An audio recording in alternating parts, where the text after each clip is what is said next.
2024 లేదా 25లో డిగ్రీ లేదా బీటెక్ చదివారా? సాఫ్ట్‌వేర్ జాబ్ కోసం ఎదురు చూస్తున్నారా? అయితే కోడ్ జ్ఞాన్ 100 డేస్ కోర్సులో చేరండి. జాబ్ సాధించండి.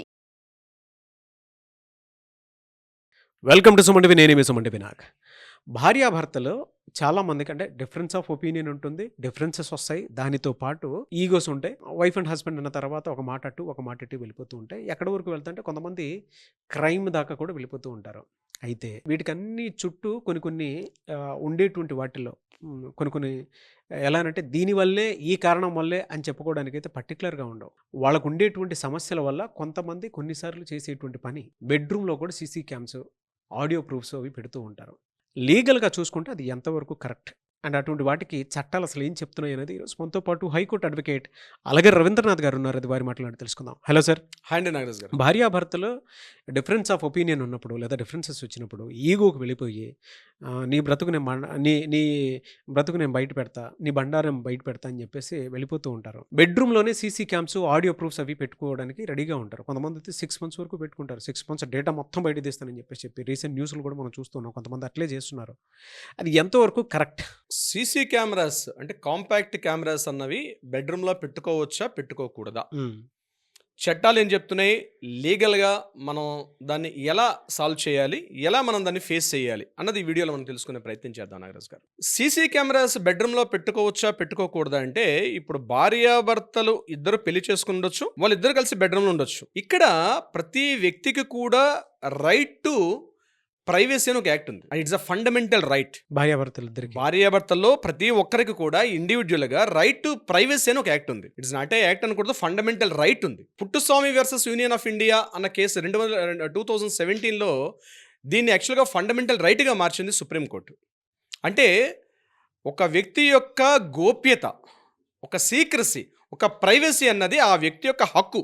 It is a fundamental right. మాట్లాడే స్వేచ్ఛ భారతదేశంలో నేను ఏదైనా మాట్లాడగలను బికాజ్ ఐఎమ్ ఇండియన్ సిటిజన్ అని ఎలా అయితే హక్కు ఉంటుందో, ఫ్రీడమ్ ఆఫ్ రైట్ నాకు ఎలా అయితే స్వాతంత్రం ఉందో, ఇలా మనకు ఉండేటువంటి ఫండమెంటల్ రైట్స్లో కూడా నా యొక్క వ్యక్తిగత గోప్యత, వ్యక్తిగత రక్షణ కూడా అది స్త్రీకి కానీ పురుషుడు కానీ మ్యారేజ్ అయినంత మాత్రాన భార్యకు భర్త కావచ్చు, భర్త భార్య కావచ్చు, ఒకరి మీద ఒకరు బానిసలు కాదు. ఒకరి మీద ఒకరు పూర్తి అజమాయిషీ చేస్తానంటే కుదరదు.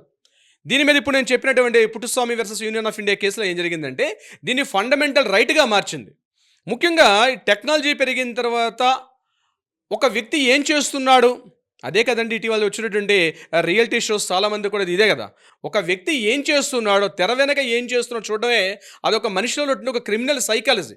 దాని మీద కొన్ని కోట్ల రూపాయల వ్యాపారం కూడా అవుతూ ఉంటుంది కొన్ని రియాలిటీ షోస్లో. దీన్ని ప్రత్యేకించి నేను పేర్లు అయితే చెప్పే ప్రయత్నం చేయను.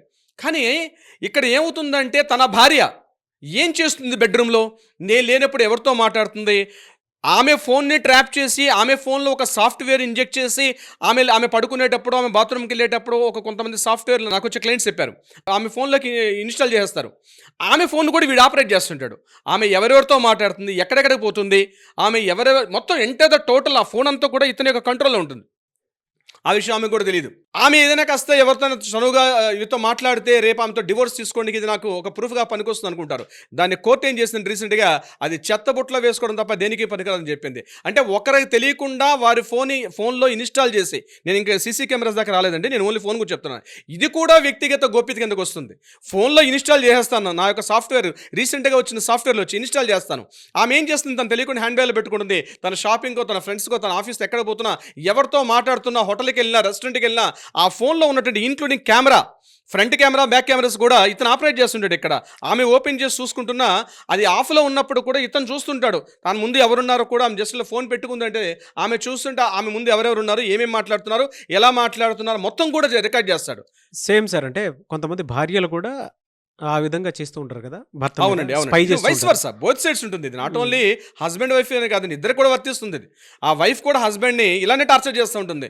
ఆ ఫోన్ని మొత్తం క్యాప్చర్ చేసి ఆ ఫోన్ మొత్తం కూడా నువ్వు నేను పెళ్లి చేసుకున్నావు కాబట్టి నువ్వు నన్ను చూడాలి, నాతో మాట్లాడాలి, ఎక్కడికి వెళ్ళావు చెప్పి వెళ్ళాలి, చెప్పులు వేసుకెళ్ళాలి, ఒకటి ఏదో చెప్తారు. అట్లా పూర్తిగా ఆక్యుపై చేయడం. దీనికి ఇంకా పరాకాష్ట ఏంటంటే సీసీ కెమెరాస్ పెట్టుకోవడం. సీసీ కెమెరాస్ పెట్టుకున్నప్పుడు దీని మీద సెక్షన్స్ ఏం చెప్తున్నాయంటే క్లియర్గా ఇద్దరికి పరస్పరంగా అంగీకారం అయితే సీసీ కెమెరా పెట్టుకోవచ్చు, నో డౌట్ ఎట్ ఆల్. ఇద్దరికి యాక్సెప్టెన్స్ ఉండాలి. ఇద్దరికి యాక్సెప్టెన్స్, నేను సీసీ కెమెరా పెట్టాను, కొంతమందికి ఇష్టం ఇద్దరు కలిసి సీసీ కెమెరా నువ్వేం ఇంట్లో చూసుకో అక్కడ రా ఇంట్లో ఉన్నాను అని అని ఒక ప్రేమతో మాట్లాడుకునే ఉంటాయి. ఇద్దరు కూడా యాక్సెప్టెన్స్ ఇచ్చి సీసీ కెమెరా పెట్టుకుంటే తప్పు లేదు సీసీ కెమెరాస్.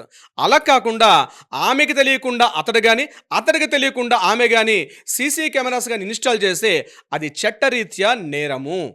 ఎంత నేరం అంటే సెక్షన్ 534 అలా అదేవిధంగా 16(6)B 504 ఈ సెక్షన్స్ అన్ని వైరిజం అంటారు. అంటే ఆమె యొక్క వ్యక్తిగత గోప్యతని ఇతను పూర్తిగా దాన్ని వైలేట్ చేసినట్టుగా వస్తుంది, ఆమె యొక్క ప్రైవసీని వైలేట్ చేసినట్టు కిందకి వస్తుంది.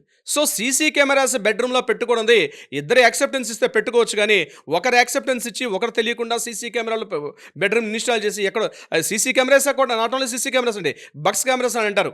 అంటే సీసీ అంటే కనీసం బయటకు కనిపిస్తుంది, కాంపాక్ట్ కెమెరాస్ బయటకు కనిపిస్తాయి, బక్స్ కెమెరాస్ అని వచ్చాయి ఇటీవల రీసెంట్గా. అదేంటంటే జస్ట్ మన బటన్ సైజులో ఉంటాయి, ఆ బటన్ సైజ్ కెమెరా పెడుతుంది, ఎక్కడ ఉంటుందో కూడా తెలియదు, ఏదో ఏసీ అవుట్ దగ్గర కానీ లేకపోతే ఇన్స్టాల్ చేసిన దగ్గర ఒక బటన్ సైజులో ఉంటుంది, దాన్ని బక్స్ కెమెరా అంటారు. ఆ బక్స్ కెమెరా పెడతారు, అది కూడా ప్రమాదకరమే. సీసీ కెమెరా ఒకటే కాదు, సీసీ అంటే మన అందరూ తెలిసినట్టు సీసీ అంటే కాస్త కాంపాక్ట్ డిస్క్ పెద్దగా ఉంటుంది, అది రికార్డ్ చేస్తుంటుంది.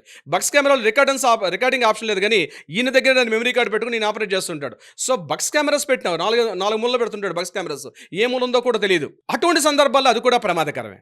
సో సీసీ కెమెరా అయినా బక్స్ కెమెరాస్ అయినా లేదా ఆమె యొక్క ఫోన్లోకి అతడు కానీ అతడి యొక్క ఫోన్లోకి తెలియకుండానే ఒక రకమైన ఇన్స్టాల్ చేసి రేపు వాటిని ఆధారంగా చూపించి కోర్టులో దాన్ని అభియోగంగా చూపిస్తే కోర్టు దాన్ని ఒక ఎవిడెన్స్గా పరిగణిస్తుందంటే కోర్టు ఎవిడెన్స్గా పరిగణించదు సరిగదా, ఆ పని చేసినందుకు చట్టరీత్యా ఎవరైతే చేశారో వాళ్ళ మీద శిక్షార్హులు అయ్యే అవకాశం కూడా ఉంటుంది. ఎన్ని ఇయర్స్ శిక్షార్హులు? దాని మీద మినిమం అప్ టు 3 years నుంచి అప్ టు 5 years వరకు, 7 years వరకు, 3 to 7 years వరకు కూడా వైరిజం అంటారు. దాన్ని కానీ వైలేట్ చేసినట్టయితే ముఖ్యంగా స్త్రీలకి ఇది వర్తిస్తుంది.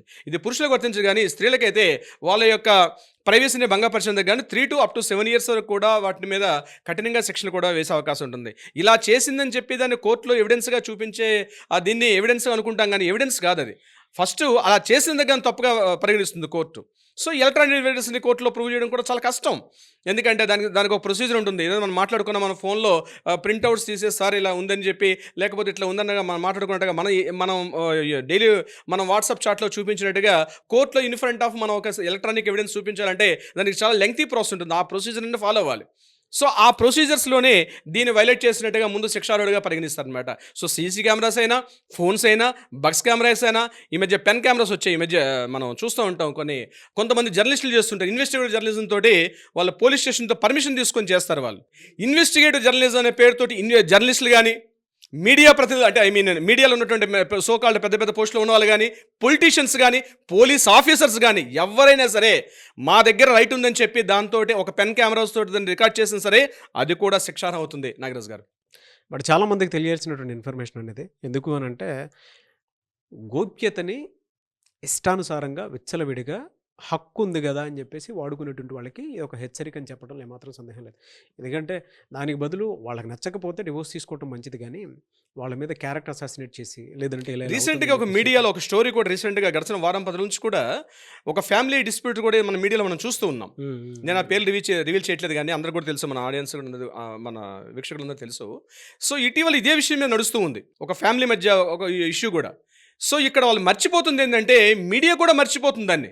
ఇన్వెస్టిగేటివ్ జర్నలిజంతో ఎవరిని పెడతాను కూర్చోబెట్టి మాట్లాడడం కూడా కరెక్ట్ కాదు. గుర్తుపెట్టుకోవాల్సింది ఏంటంటే, ఒక వ్యక్తి యొక్క ప్రైవసీని భంగం చేసే హక్కు ఎవరికి కూడా లేదు. నాగరాజ్ గారు, thank you so much for the information sir. Thank you so much Nagaraj గారు.